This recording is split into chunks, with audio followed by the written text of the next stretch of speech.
بسم اللہ الرحمن الرحیم رب اشرح لی صدری ویسر لی امری واحلل عقدۃ من لسانی یفقہوا قولی۔ محترم سامعین، ناظرین و ویورز، السلام علیکم ورحمۃ اللہ وبرکاتہ۔ امید ہے اللہ تعالیٰ کے فضل و کرم سے خیریت سے ہوں گے۔ اللہ تعالیٰ آپ کو، آپ کے اہل خانہ کو ہمیشہ اپنی حفظ و امان میں رکھے۔ راہ ہدایت و نجات کے سلسلے کا ولاگ درس قرآن کا آغاز کرتے ہیں۔ مدرسوں کے جناب قاری حافظ مولانا محمد اقبال صاحب، خطیب جامعہ مسجد نگینہ محلہ انصاریہ شیخوپورہ۔ یہ روحانی اور قرآنی سلسلے کا ولاگ جو سراسر باعث خیر، باعث برکت اور باعث ثواب ہے، یہ روزانہ کی بنیاد پر میں اپنے یوٹیوب چینل بشیر رشیدی سے پیش کرتا ہوں۔ جن دوستوں نے ابھی تک اسے سبسکرائب کر لیا ہے اب تک، وہ خوش نصیب ہیں، اور جنہوں نے نہیں کیا ان سے گزارش ہے کہ وہ اسے سبسکرائب کر کے، لائک کر کے، مزید دوستوں سے شیئر کر کے بیل آئیکن کو پریس بھی کر دیجیے گا، تاکہ آنے والے ایسے روحانی اور قرآنی نوٹیفیکیشنز آپ تک اور دوستوں تک باقاعدہ اور بر وقت پہنچتے رہیں۔ تو شروع کرتے ہیں درس قرآن۔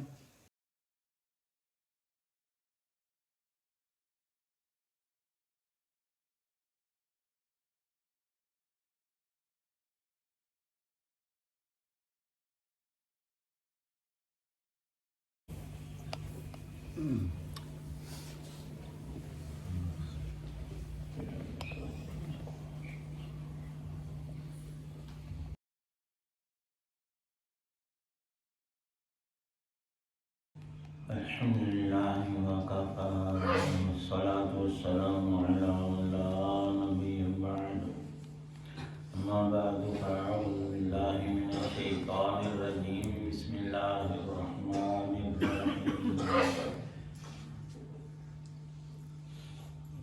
لم يكن الذين كفروا من أهل الكتاب والمشركين منفكين حتى تأتيهم البينة رسول من الله يتلو صحفا مطهرة فيها كتب قيمة وما تفرق الذين أوتوا الكتاب إلا من بعد ما جاءتهم البينة وما أمروا إلا ليعبدوا الله مخلصين له الدين حنفاء ويقيموا الصلاة ويؤتوا الزكاة وذلك دين القيمة إن الذين كفروا من أهل الكتاب والمشركين في نار جهنم خالدين فيها أولئك هم شر البرية إن الذين آمنوا وعملوا الصالحات أولئك هم خير البرية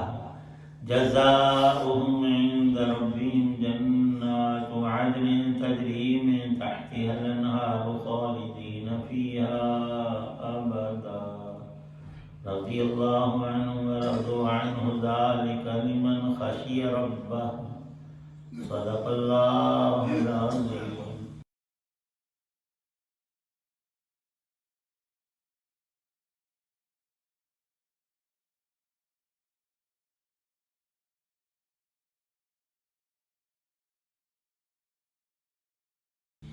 شروع اللہ کے نام سے جو سب پر مہربان ہے، بہت مہربان ہے۔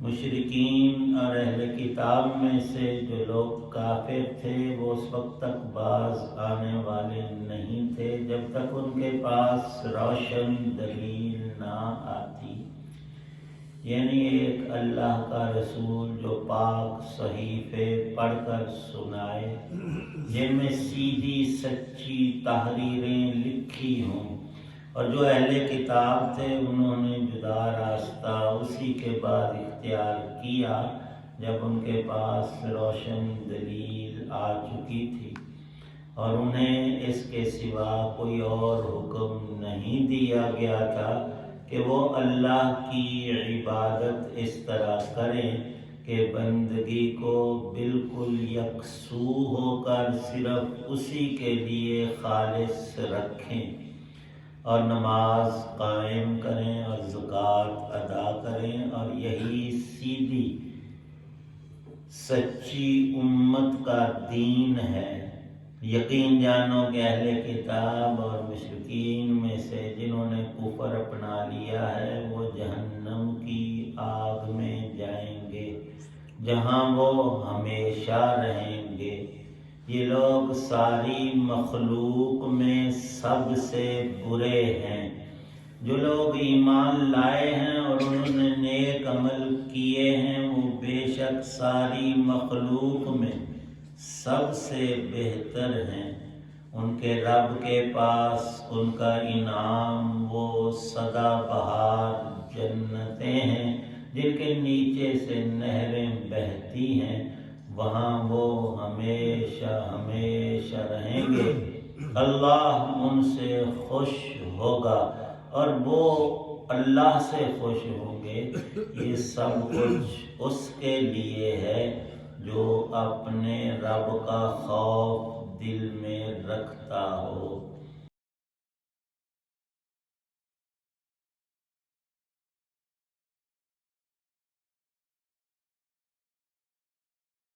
سورۃ البینہ، اس کی 8 آیات مبارکہ ہیں۔ اللہ تعالی شانہ نے جب گمراہی ساری دنیا میں اندھیرے کی طرح سے چھا چکی تھی تو اپنے آخری رسول حضرت محمد الرسول اللہ صلی اللہ علیہ وسلم کو مبعوث فرمایا۔ رات جب گہری ہو جائے، اس کے اندھیرے چھا جائیں تو معنی یہ نہیں کہ آگے کچھ روشنی نہیں، وہ وقتی اندھیرے کچھ وقت گزرنے کے بعد صبح صادق کے نمودار ہونے پر رخصت ہونے لگتے ہیں۔ پہلے ان میں کمی آتی ہے، پھر آہستہ آہستہ وہ سرکنا اور زائل ہونا شروع ہو جاتے ہیں۔ اللہ تعالی شانہ نے پیغمبر اور رسول ہر زمانے میں بھیجے، اوقات اور اقطاع کے اعتبار سے۔ پھر اللہ کے فیصلے اور اس نے اپنی قدرت، علم اور حکمت کے تحت اپنے آخری رسول کو آخری کتاب تا قیامت سب انسانوں کی ہدایت کے لیے دے کر مبعوث فرمایا اور اس کا نام البینہ رکھا۔ قرآن پاک کی 114 صورتیں، ہر صورت ایک مستقل کتاب بھی ہے۔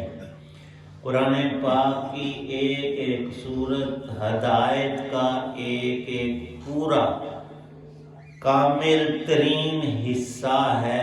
اس میں غور کرنے سے کبھی کوئی انسان محروم نہیں ہو سکتا، ہدایت پالے گا، الا یہ کہ ان کو کہتے ہیں کہ فلانے دی قسمت ہی ماڑی، وہ ضد میں آ جائے، حسد، کینہ، ان چیزوں میں ڈوب جائے تو وہ اپنے آپ کو غرقاب کرنے والا ہے۔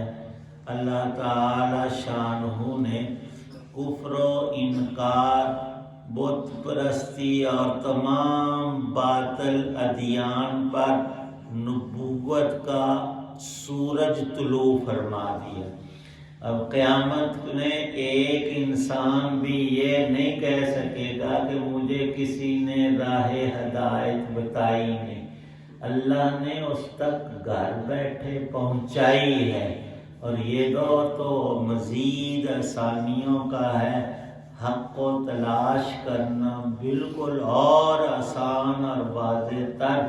قرآن پاک کا ترجمہ اللہ کے کلام کا تمام زبانوں میں، ہر زبان کے اندر اب موجود ہے۔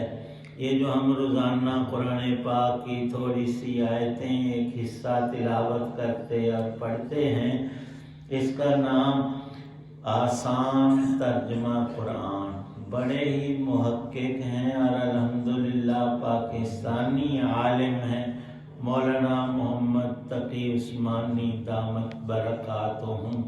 اللہ نے ان کو بڑے کمالات عطا کیے ہیں۔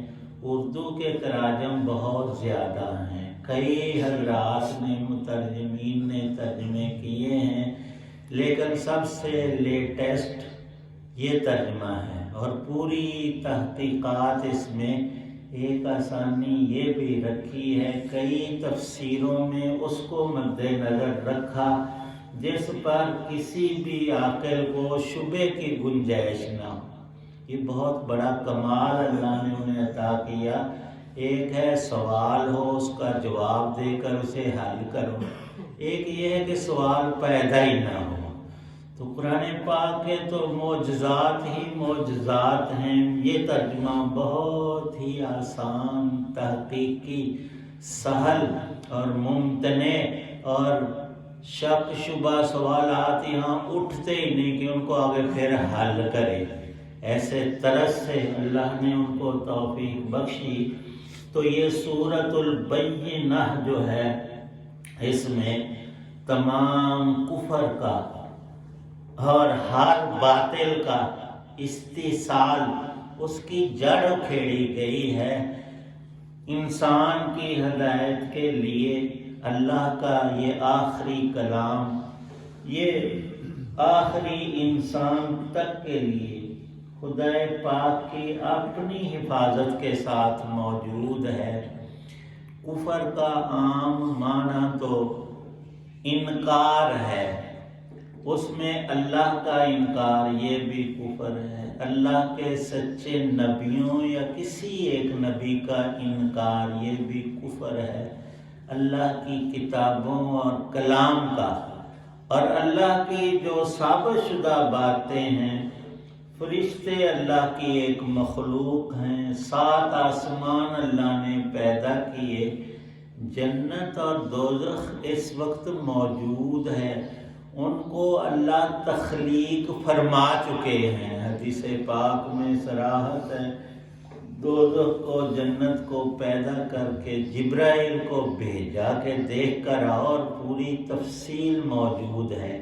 ان آیات میں بھی اللہ پاک نے دونوں کا ذکر فرمایا ہے، اور اس سے پہلے اہل کتاب اور مشرکین، اہل کتاب کہتے ہیں یہودیوں کو اور عیسائیوں کو، ان کا پہلے بھی دعویٰ تھا، آج بھی ہے۔ یہودی کہتے ہیں کہ ہم امت ہیں اور ہمارے نبی موسیٰ علیٰ نبینا علیہ السلام ہیں، اور اللہ نے ان پر تورات شریف اتاری، وہ ہماری کتاب ہے۔ اتنا کہنے سے انسان کامیاب نہیں ہوتا، اس پر عمل، اس میں یہ بھی اللہ نے بات فرمائی تھی کہ ہمارے اور نبی بھی آئیں گے، ان میں ایک احمد نبی آئیں گے، ان پر ایمان لانا بھی ضروری ہے۔ تو وہ تو اپنی کتاب ہی کے خلاف کرتے تھے، اور دنیا کی اغراض اور ہرس اور لالچ میں تب بھی اور آج بھی یہ قوم یہود سب سے آگے ہے۔ قرآن پاک میں ان کا ذکر ہے، ان کا ہر شخص یہ چاہتا ہے، ہائے کاش میری یہ زندگی 1000 سال کی کم از کم ہو۔ اللہ پاک فرماتے ہیں کہ نہیں، جس زمانے کے انسانوں کا ہم نے عام جو دستور رکھا ہے، اس امت کی زندگیاں 60 سے 70 سال، تو یہودی 200 سال 500 سال کبھی زندہ نہیں رہ سکتا، اسی میں آئیں گے وہ۔ اب رہی بات کہ ایک طرف دنیا کی غرض سے یہ اپنے اصل علاقے وطن کو، ملک شام کو چھوڑ کر پہلے سے 1000 سال پہلے سے مدینہ میں اس غرض سے ہی آئے تھے کہ یہاں آخری نبی کا یہ دارالہجرت ہوگا، ہم ان پر ایمان لا کر پوری دنیا پہ کنٹرول کر لیں گے۔ نظریہ تو یہ ہونا چاہیے تھا کہ پوری دنیا میں دین کی اشاعت کریں گے، اور انہوں نے یہاں اپنی کمپنیاں اس زمانے میں بھی بنائی، تجارتی مراکز، قلعے، ہتھیار، سارا دنیا کا سامان، لیکن آخر تک کچھ نہ کچھ ان میں علم تورات کا، موسیٰ علیہ السلام کی تعلیمات اور انبیاء بنو اسرائیل جو موسیٰ علیہ السلام کے بعد بیسیوں نہیں سینکڑوں نبی اور بھی آئے، جن میں اکثر کی یہ توہین نہیں کرتے، ان کو مانتے نہیں یا غلط سلط ان کے بارے میں عقیدے رکھتے ہیں۔ الحمدللہ ہم مسلمانوں کا ایمان ایسا کھرا پکا اور شک شبہ سے پاک کہ ہمارا ایک ایک عقیدہ قرآن پاک سے چونکہ ماخوذ ہے، اس لیے وہ اٹل ایک حقیقت ہے۔ کوئی بھی مسلمان آج تک کسی اللہ کے سچے نبی کی توہین کا سوچتا بھی نہیں، اور ان ظالموں نے اپنی کتابوں میں لکھا ہے، بڑی بڑی منحوس باتیں لکھی ہیں، ان میں یہ بھی لکھا ہے کہ سلیمان جو نبی تھے ہمارے ہی تھے، بنی اسرائیل کے تھے، نبیوں میں ایک نبی تھے، لیکن وہ جادوگر بڑے تھے، انہوں نے ہواؤں پر اور جنات پر اور سب چیزوں پر جو حکومت کی تھی وہ جادو کے زور سے کی۔ ان کے پاس خاص قسم کی کتابیں جادو سے بھری، ان کے وہ کرسی جو تخت تھا نا اس کے نیچے انہوں نے رکھی ہوئی تھی بڑی حفاظت سے، نعوذ باللہ۔ قرآن پاک میں ہے کہ وہ اللہ کے سچے پیغمبر تھے، جو پیغمبر ہوتے ہیں ان کے پاس معجزات ہوتے ہیں، جادو اور شعر و شاعری نہیں ہوتی۔ اللہ کے پیغمبر سلیمان علیہ السلام کے وہ معجزات تھے، اور وہ اٹل حقیقت یہ نہیں کہ جادو سے انہوں نے حکومت کی اور ان کا تخت اڑتا تھا، نعوذ باللہ، ایسا ہرگز نہیں۔ داؤد علیہ السلام ان کے جو باپ تھے، اللہ نے ان کو بھی نبوت سے سرفراز فرمایا اور حکومت ان کو بخشی تھی۔ بنی اسرائیل کے قبائل میں وہی اپنے زمانے میں بادشاہ بھی تھے، اللہ کے نبی بھی تھے۔ ان ظالموں نے ایک کہانی ان سے بھی جوڑ رکھی ہے کہ ایک ان کا وزیر تھا، کوئی مشیر تھا، اس کی بیوی بڑی حسین تھی، داؤد علیہ السلام نے ایک جنگ میں بھیج کر جہاد میں اس کو مروا دیا اور اس کی بیوی سے نکاح کر لیا، نعوذ باللہ۔ ہم کسی بھی پیغمبر بلکہ نیک بندے پر بھی یہ تہمت گوارا نہیں کرتے۔ کسی بھی ظالم دشمن نے لکھی ہو، ہمارا ایک بچہ بھی اس کا انکار کر دے گا۔ یہ قرآن کی برکات ہیں۔ اللہ تعالی شانہ ارشاد فرماتے ہیں کہ کافر لوگ خواہ اہل کتاب میں سے ہوں، انہوں نے اور انبیاء علیہ السلام کی توہین انکار کیا، بالخصوص یہودیوں نے حضرت عیسیٰ علیہ السلام پر بڑی تہمتیں لگائیں اور گویا انہیں گالیاں دیں۔ آج بھی ایسا ہے، یہ نہیں کہ اسے وہ برات کر۔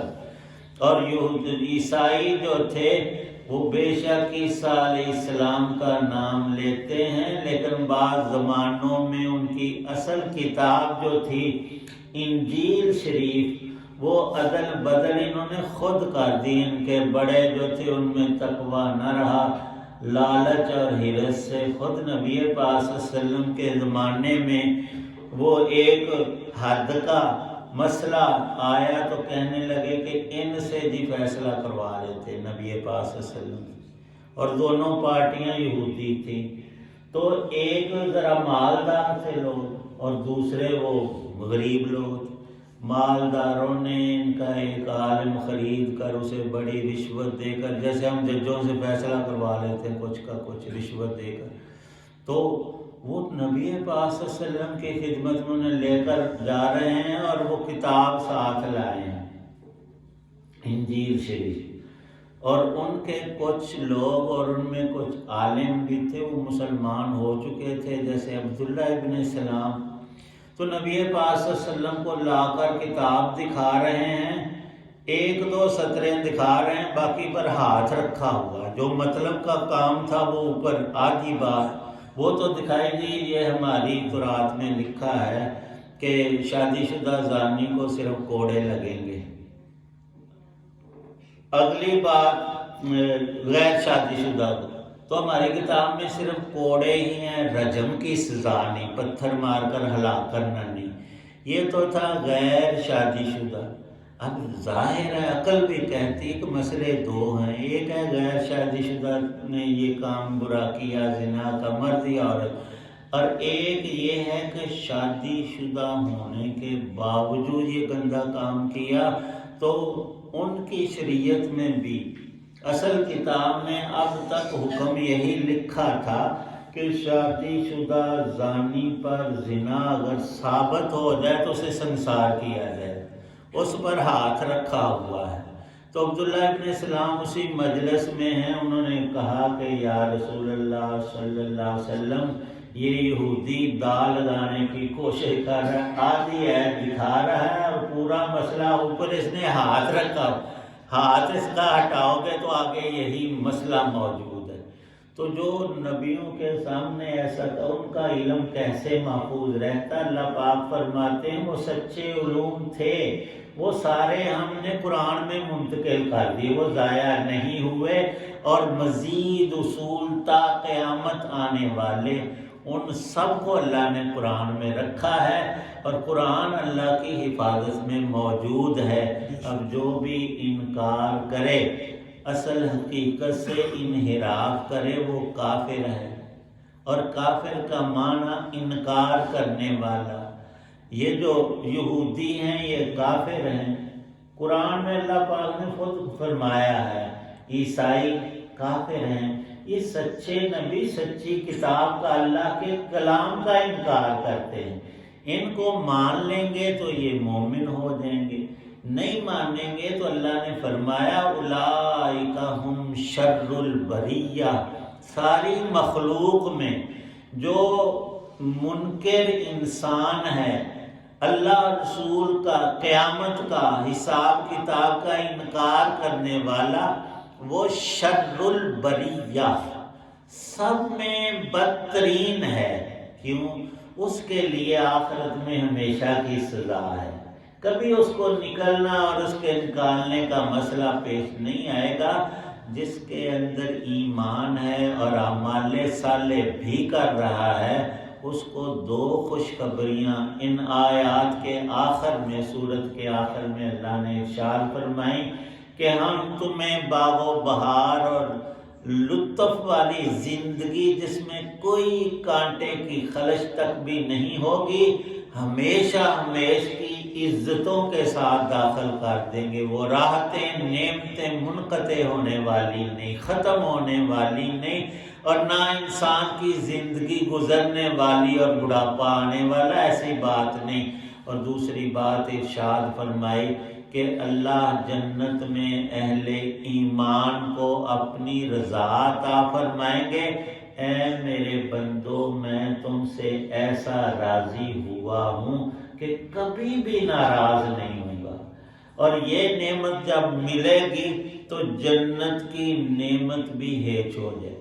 جنت کی نعمت سے یہ بڑی نعمت ہے، یہیں پر یہ صورت مکمل ہوئی، رضی اللہ عنہم ورضوا عنہ ذالک لمن خشی ربہ۔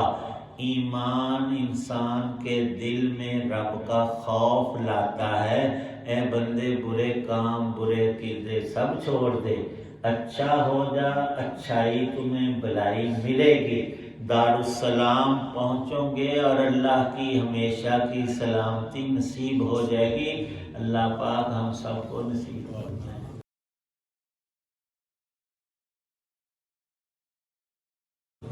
الحمدللہ رب العالمین والصلاة والسلام علی رسولہ النبی الکریم، اللہم صلی علی سیدنا محمد وآلہ بقدر حسنہ وجل۔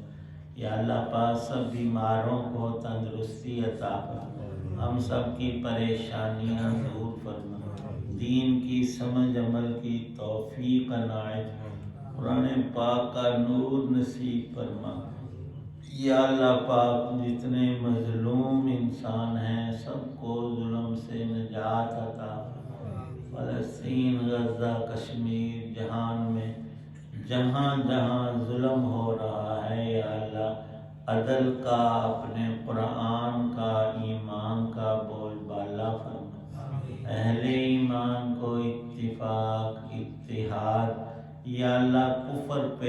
غلبہ طامہ عطا فرما، اہل کفر کو مغلوب فرما، اہل ایمان کی مدد فرما۔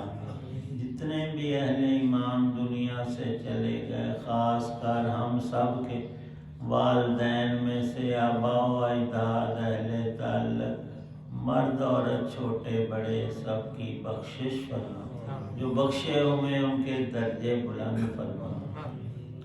صلی اللہ تعالی علی خیر خلقہ محمد وعلی آلہ وصحبہ وبیتہ اجمعین۔